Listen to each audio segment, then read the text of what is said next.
Right now मैं इस दुनिया के सबसे पवित्र स्थानों में से एक स्थान, वो केव, वो गुफा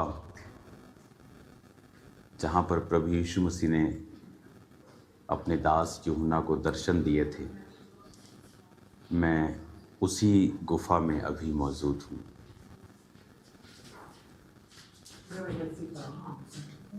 ये एक हमारे लिए इमोशनल, स्पिरिचुअल एक पल था जब मैं इस गुफा में प्रार्थना कर रहा था। यहाँ पर आप वीडियो में साथ साथ देखेंगे वो जगह जहाँ पर यूहन्ना ने अपना सिर रख के वो रेस्ट करता था और जहाँ वो हाथ रख के प्रार्थना के लिए घुटनों के भार बैठता उठता और उस हाथ से वो सहारा लेता था। और वो जगह जहाँ पर उसने उस प्रकाशित वाक्य को लिखा। इस समय मैं ग्रीस में हूँ और जिस समय यूहन्ना परमेश्वर का संत प्रेरित यूहन्ना जब यहाँ पर आए सन 95 में, आज से 1900 साल पहले, तो वो जब यहाँ आए तो वो इफिसुस की कलीसिया के वो पास्टर थे। वो कलीसिया आज भी है, वो कलीसिया तुर्की में है। मैं इस समय तुर्की के बॉर्डर पर हूँ। ये जगह तुर्की से कुछ ही किलोमीटर की दूरी पे है और मैं ग्रीस के अंदर हूँ। ग्रीस और तुर्की का एक तरह का बॉर्डर है। और वो 7 कलीसियाएं जो प्रकाशित वाक्य में जिनको परमेश्वर ने मैसेज दिया, वो इफिसुस, वो स्मरना, फिलाडेल्फिया, वो सभी 7 चर्चेस जो हम प्रकाशित वाक्य में पढ़ते हैं, रेवलेशन में पढ़ते हैं। जब हम रेवलेशन 1 उसकी 11 में पढ़ते हैं तो उसमें लिखा, जो कुछ तू देखता है उसे पुस्तक में लिखकर 7 कलीसियाओं के पास भेज दे, Ephesus, Smyrna, Pergamum, Thyatira, Sardis, Philadelphia और लौदीकिया को। तो इन 7 कलीसियाओं को अगर आप देखेंगे तो वो यहाँ से कुछ ही किलोमीटर की दूरी पे हैं और वो तुर्की में पड़ती हैं। और इस मैसेज को देने से पहले परमेश्वर ने मुझसे कहा था कि कलीसिया को बोल कि वो सब बीमारों को आज के दिन, संडे के दिन वहाँ पे इकट्ठा रखें, क्योंकि आज अब अपनी ज़िंदगी के उस मसे को, उस हीलिंग को और उस डिलीवरेंस को आप पा के जाएंगे और आपकी स्पिरिचुअल लाइफ जो है वो सेम नहीं रहेंगी। मैं उसी गुफा में मौजूद हूँ जहाँ पर परमेश्वर ने अपने दास संत यूहन्ना को दर्शन दिया था। वो मेरे पीछे जो गुफा का स्थान है वो आप वीडियो में साथ साथ देखेंगे, जहाँ पर वो रेस्ट करता था, जहाँ पर वो अपने हाथों से सहारा लेके खड़ा होता था और जहाँ पर उसने उस प्रकाशित वाक्य को लिखा कि संत यूहन्ना जब तुर्की में प्रीच करते थे, जिसे एशिया माइनर बोला जाता है, तब आप बाइबल में उसे एशिया माइनर के नाम से पढ़ते हैं, जो मॉडर्न डे का, आज का तुर्की है। तो वहाँ की गवर्नमेंट जो थी वो उनसे बहुत इनसिक्योर हो गई थी, क्योंकि उनका प्रभाव जो था वो बहुत बड़ा था। तो उन पर फॉल्स एक्यूजेशन लगाकर उनको मारने की कोशिश की गई। और जब उनको उबलते हुए तेल में डाला गया और वहाँ उनका बाल भी बांका नहीं हुआ तो वो डर गए और इस पतमुस नामक टापू पर उन्हें बाकी कैदियों के साथ, क्योंकि यहाँ पर छोड़ दिया जाता था, ये बहुत दूर है। आज मैं एक शिप के सहारे से यहाँ पहुँचा हूँ और मैंने जो पहले आपको वचन दिया समोस से, जहाँ पर पौलुस अपनी तीसरी मिशनरी यात्रा के दौरान रुके थे, और आज जब समोस से हम यहाँ आए तो बहुत दूर ये आइलैंड है। और एक चीज़ जो मैं आपको दिखाना चाहता हूँ, अगर आप मेरे संग मुझे फॉलो करें तो मैं आपको ये दिखाना चाहता हूँ कि तो जब पतमुस टापू, मैं आपको ये गुफा से दिखा रहा हूँ जहाँ पर यूहन्ना ने लिखा था, और ये बिल्कुल मेरे सामने आप देख सकते हैं। अगर आप देखें जहाँ ये आदमी जा रहा है, ये वो गुफा है, ये अंदर। तो आप पूरी वीडियो में, मैं वहाँ पे था तो आप उसको देखेंगे साथ साथ वीडियो में। तो ये वहाँ पर हम अपने शिप को देखते हैं, और अगर आप देखेंगे इस पतमुस नामक टापू को, और इसको मैंने बड़े ध्यान से देखा है, वो समंदर अटैच है इसके साथ, और ये सारा एक ही टापू है। और ये पतमुस के साथ एक और टापू है, लेकिन ये अगर आप टापू बड़े ध्यान से, मैंने इसकी स्टडी की, अगर आप देखेंगे तो इसमें जितने पेड़ आपको नज़र आ रहे हैं ये सब बाद में लगाए गए हैं। ये आपको छोटे छोटे पेड़ जो नज़र आ रहे हैं ये सदियों से यहाँ नहीं है। और अगर आप ओरिजिनली इस टापू को देखेंगे तो ये ओरिजिनल ये ऐसा टापू था। जब यूहन्ना यहाँ संत आए होंगे तो ये वो इस तरह से दिखता था।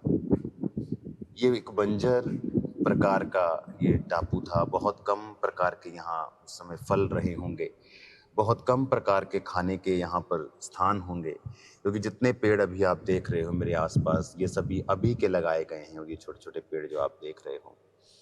और जैसे जैसे यहाँ लोग आते रहे, विजिटर आते रहे, होटल्स बनते रहे, तो घर बनते रहे, लेकिन जब वो यहाँ पर भेजे जाते थे तब यहाँ वो मरने के लिए भेजे जाते थे, क्योंकि यहाँ पर और जो लोग गवर्नमेंट के खिलाफ काम करते थे, जो लोग गवर्नमेंट के खिलाफ होते थे, जो लोग सरकारी नीतियों के खिलाफ खुलकर बोलते थे, उनको इस टापू पर छोड़ दिया जाता था। जिनको वो मार भी नहीं सकते थे और जिनको छोड़ भी नहीं सकते थे, तो इस टापू पर आकर भूख से थोड़े दिनों, महीनों और हफ्तों के अंदर उनकी मृत्यु हो जाया करती थी, क्योंकि यहाँ पर इनफ खाना मौजूद नहीं था।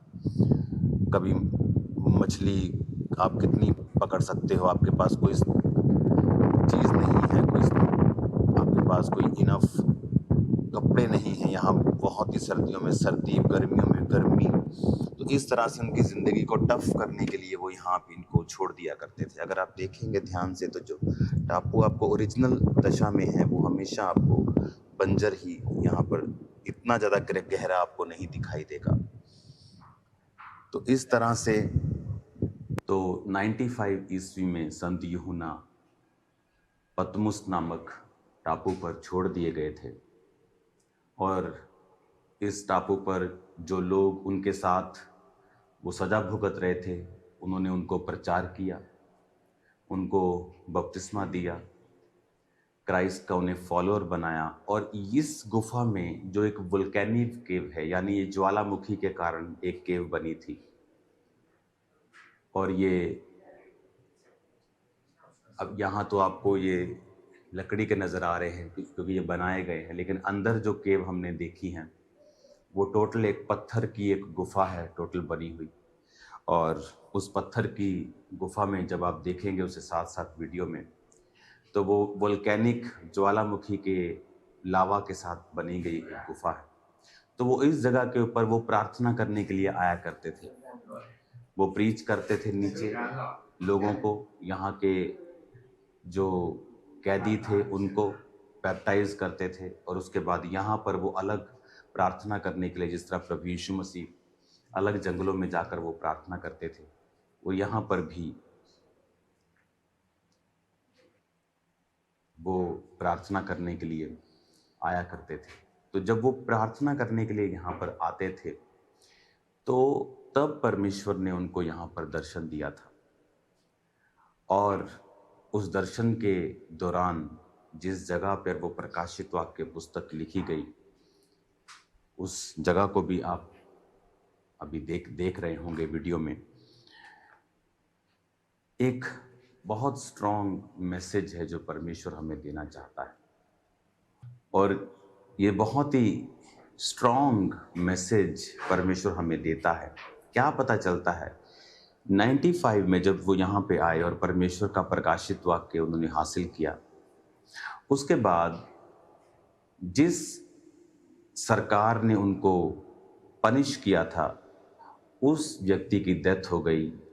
और उसके बाद जो नया राजा वहाँ बैठा, वो क्रिश्चियंस के लिए थोड़ा दर्द रखता था, उनके साथ कॉपरेट करता था।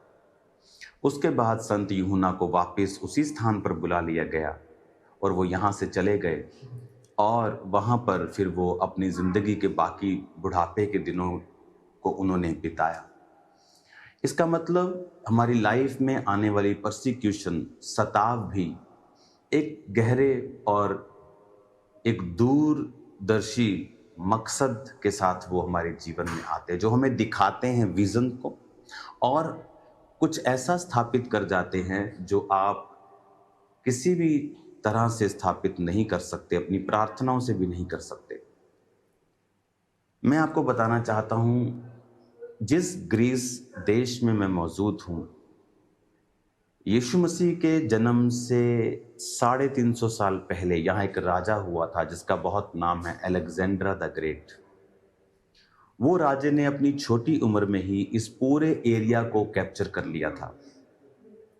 उसने अपनी छोटी उम्र में ही, अगर मैं आपको उसके एरियाज को बताऊं कि कौन कौन से एरियाज थे जो अलेक्जेंड्रा ने कैप्चर कर लिए थे, क्योंकि आप बोलोगे आप इतिहास क्यों पढ़ा रहे हैं, क्योंकि उसका एक गहरा मकसद है मेरे पास आपको बताने का। इस ग्रीस में अलेक्जेंड्रा जो राजा था, उसकी ताजपोशी की गई थी इसी ग्रीस में जहां मैं आपके साथ बात कर रहा हूं। पतमुस भी उसी ग्रीस का आज एक हिस्सा है। उस समय ये अलग तरह से अलग टेरिटरीज के अधीन था। तो जब आज आप देखते हैं, उस समय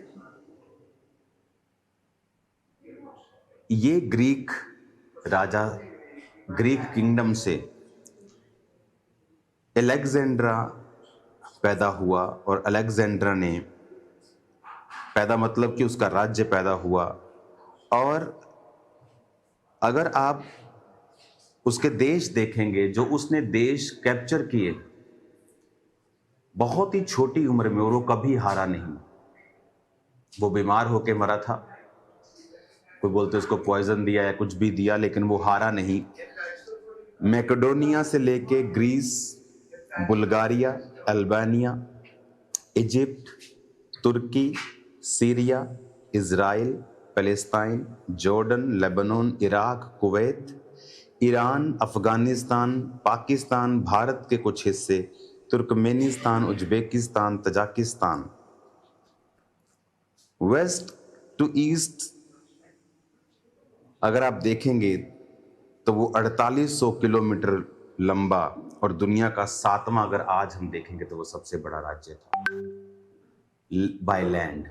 लेकिन उस समय इन देशों को वो जीत कर, और उसने ग्रीस की ग्रीक भाषा जो आज यहाँ बोली जाती है, उस भाषा को उसने इंटरनेशनली स्थापित कर दिया था कि यही भाषा यहाँ पर सब व्यक्तियों के द्वारा बोली जाएगी। कई बार हमें ऐसा लगता है कि परमेश्वर के पास सब चीज़ों का कंट्रोल नहीं है, क्योंकि फलाने देश में तो एक नॉन क्रिश्चियन सरकार है, और जो कामयाब हो रही है, जो मन चाहती है वो करती है, शायद परमेश्वर का वहाँ पे कोई भी कंट्रोल नहीं है। पर आप देखो, जब अलेक्जेंड्रा सब राज्यों, देशों के ऊपर कब्जा कर रहा था और अपने राज्य को फैला रहा था, और ग्रीक भाषा को उसने स्ट्रांगली लागू कर दिया, और देखो उसको नहीं पता था, क्योंकि वो तैयारी हो रही थी मसीह के आने की, कि जब मसीह आएगा तो अगर मसीह की भाषा, अगर वो जिस देश में था, अगर थोड़े से ही भाषा उस देश में थोड़े से लोगों को ही मालूम होती, तो सुसमाचार को फैलाना बहुत ही मुश्किल था। आज की इंटरनेट की वो दुनिया नहीं थी, प्रिंटिंग प्रेस की दुनिया नहीं थी, लोग लिख कर भेजते थे। तो उस समय परमेश्वर ने पहले ये अलाउ किया कि वो राजा ग्रीक भाषा को पूरे राज्य में और उसके राज्य को बड़ा किया, और उसके 300 साल बाद जीसस क्राइस्ट का जन्म हुआ और यूनानी भाषा में नया नियम लिखा गया, क्योंकि यूनानी भाषा अब इन सब देशों में बोली जाती थी और उसका बड़ा प्रभाव था और वो एक इंटरनेशनल तब लैंग्वेज थी। तो इसीलिए परमेश्वर का जो सुसमाचार है, जो क्राइस्ट की गॉस्पल है, वो इसीलिए वहां पर फैल सका और बहुत तेजी के साथ वो फैला। हालेलुया। तारीफ करो, जितनी हाथों में ताकत है, जितनी हाथों में ताकत है। हालेलुया। कई बार आपको लगता है कि ये लोग ऐसा कर रहे हैं, ये अन्य जाति लोग ऐसा कर रहे हैं, लेकिन मैं आपको बता रहा हूं, ये क्राइस्ट के उसके प्लान से, उसकी योजना से बाहर नहीं है। परमेश्वर सब चीज़ों के ऊपर अल्टीमेटली कंट्रोल रखता है और सब चीज़ों के ऊपर निगाह रखता है, और सब चीज़ें मिलकर भलाई को पैदा करती हैं जो मसीह यीशु से प्रेम रखते हैं। आज से मैं बहुत जल्द आपके बीच में हूँगा। आज और कल मैं यहाँ पे हूँ, उसके बाद मैं चला जाऊँगा वापस। तो मैं ही आपको बोलना चाहता हूँ, आज से आप इस पवित्र भूमि से, जब मैं आपको ब्लेस कर रहा हूँ, प्रार्थना कर रहा हूँ, आप 31 डेज के सब कलीसिया, अगर आपको कोई दिक्कत भी है तो भी आप ये रोजे रखेंगे। आप 31 डेज के लिए रोजे रख के आप परमेश्वर की बेदारी को, परमेश्वर की सुरक्षा को, डिवाइन प्रोटेक्शन को और उसकी ग्लोरी को, कि खामबरा चर्च से, परमेश्वर के दास के जीवन से परमेश्वर की ग्लोरी फैले और खुदावन की बेदारी हो और सुरक्षा परमेश्वर की हो। आप ये मेरे लिए प्रार्थना करेंगे अगले 31 दिन, और चर्च की बेदारी के लिए, लोगों की बेदारी के लिए, भारत की बेदारी के लिए आप प्रार्थना करें। बाकी देश जो हमारे साथ हैं, हमारे पड़ोसी हैं, उनकी बेदारी के लिए आप प्रार्थना करें। आप इस समय जो देख रहे हैं ये नॉर्मल नहीं है। आज मैं उस गुफा के अंदर से आपको प्रीच कर रहा हूं, ये एक बहुत बड़ा प्रिविलेज है।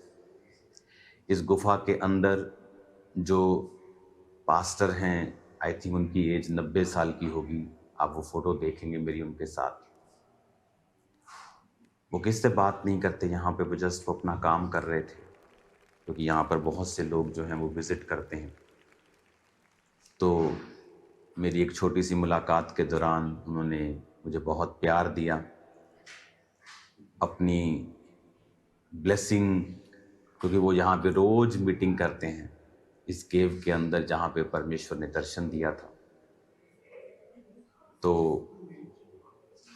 उन्होंने मुझे किस किया 2 बार और अपना प्रेम जो परमेश्वर का उनके हृदय में था मुझे दिखाया। और इस जगह से प्रीच करना ये पॉसिबल नहीं है, ये खुदा का डिवाइन फेवर है जो आप आज देख रहे हो। परमेश्वर की ब्लेसिंग जो है आप आज रिसीव कर रहे हो। मैंने बहुत सी टेस्टिमनी सुनी है कि इस जगह पे आने के बाद लाइफ सेम नहीं रहती, क्योंकि आप परमेश्वर के उस प्रेजेंस को आप महसूस करते हैं कि परमेश्वर का आत्मा यहाँ पे अपने दास को लेके आया। और देखो, जब प्रकाशित वाक्य लिख लिया गया, सन 96 में वापिस चले गए। यहाँ परमेश्वर सिर्फ उनको कुछ देने के लिए लेके आया था। लोगों के लिए वो सजा थी, लोगों के लिए वो पनिशमेंट थी, लोगों के लिए एक दास के ऊपर एक सरकार का कब्जा था। लेकिन स्पिरिचुअल रेलम में वो एक ओपनिंग थी, वो एक स्टार्टिंग थी, वो एक कारण था कि परमेश्वर ने अपने दास को उस रेवलेशन के साथ ब्लेस किया। उस जगह को भी आप देखेंगे कि जब परमेश्वर की आवाज तुरही के साथ उसे सुनाई दी थी, तो उस चट्टान में 3 दरारें पड़ गई थी अंदर, और वो दरारें अंदर पड़ गई थी, और दरारें आज भी वहां मौजूद हैं, जो त्रिएकता को यानी बाप, बेटा, पवित्र आत्मा को दर्शाती हैं, जो फादर को, सन को और होली स्पिरिट को दर्शाती है। हालेलुया। आज मैं आपको ये बताना चाहता हूँ, आपकी लाइफ में अगर आप परमेश्वर के साथ वफादार हैं, तो कुछ भी घटना क्यों नहीं हो रही हो, कुछ भी क्यों नहीं हो रहा हो, कैसा भी सिचुएशन क्यों नहीं हो, वो सब चीज़ें आपकी भलाई के लिए ही मुड़ जाएंगी। आज इस फेक दुनिया में फेक लोग, fake believers, fake pastors, fake apostles और फेक सर्वेंट्स की दुनिया में, जहाँ पर लोग फेसबुक को भविष्यवाणियाँ करने के लिए इस्तेमाल करते हैं, जहाँ लोग मसीह को बेचने के लिए इस्तेमाल करते हैं, जहाँ लोग अपनी पोजीशंस का फ़ायदा उठाते हैं, जहाँ लोग फेक हो चुके हैं, जिन्हें परमेश्वर की परवाह नहीं है, जिन लोगों की परवाह है, जो परमेश्वर को खुश नहीं करना चाहते हैं, जो सिर्फ लोगों को हैप्पी करना चाहते हैं, चाहे उन्हें उसके लिए पाप करना पड़े, व्यभिचार करना पड़े, चोरी करनी पड़े, चाहे उनको गलत रीति से ही परमेश्वर का नाम ले लेकर कुछ बोलना पड़े। हम उस दुनिया में रहते हैं। ये ऐसी दुनिया है, ये बन गई है ऐसी, लेकिन असल में ऐसी दुनिया नहीं है जो परमेश्वर की है। आज इस स्थान से मैं आपको ब्लेस्ड घोषित करता हूँ और आपके लिए प्रार्थना करता हूँ कि आपकी जिंदगियां क्राइस्ट में, वर्ड में मजबूत हो जाएं, आपकी जिंदगियां परमेश्वर के चरित्र के मुताबिक हो जाएं, कि आप परमेश्वर के नाम को फैला सकें। परमेश्वर ने आपको एक बड़ा दर्शन दिया है, मुझे एक बड़ा दर्शन दिया है। उस दर्शन के मुताबिक आप प्रार्थना करें कि परमेश्वर मेरे रास्तों को ओपन करे और वो गॉस्पल को हम पूरी दुनिया में और भारत में और भारत के सब पड़ोसी देशों में दे सकें। आज जब इस पतमुस नामक टापू में और उसके बाद उस गुफा के अंदर से जहां पर परमेश्वर के दास संत यूहन्ना ने दर्शन पाया था, इस परमेश्वर की प्रेजेंस में मैं आपको बोल रहा हूं, आपकी जिंदगी आज से सेम नहीं है यीशु मसीह के सामर्थ्य नाम। आज मैं अपने परिवार के साथ यहाँ मौजूद हूँ और परमेश्वर ने हमारी अगुवाई की कि इस अगस्त महीने में, जो मेरा मसीह में आने का महीना है, कि जब मैं आपके पास इंडिया में आऊँ तो मैं पहले यहाँ पर आकर इस पवित्र जगह को देखूं और इसको महसूस करके मैं आपको बताऊं परमेश्वर के बारे में। God bless you all. अब मैं ये चाहता हूं कि मैं आप लोगों के लिए यहाँ से प्रार्थना करूं और आपको बताऊं कि कुछ भी ऐसा नहीं है जो परमेश्वर के हाथों में नहीं है, कुछ भी ऐसा नहीं है जो परमेश्वर के कंट्रोल में नहीं है। हर बात मिलकर भलाई को पैदा करती है और आप परमेश्वर की भलाई को देखने वाले हैं यीशु मसीह के सामर्थ्य नाम में। और आज मैं आप लोगों के लिए प्रार्थना करना चाहता हूं कि खुदा का जो रूह है, क्राइस्ट की जो स्पिरिट है, वो आपको छुए और वो आपको हील करे और बेदार करे और परमेश्वर आपको अपने करीब लेके जाए।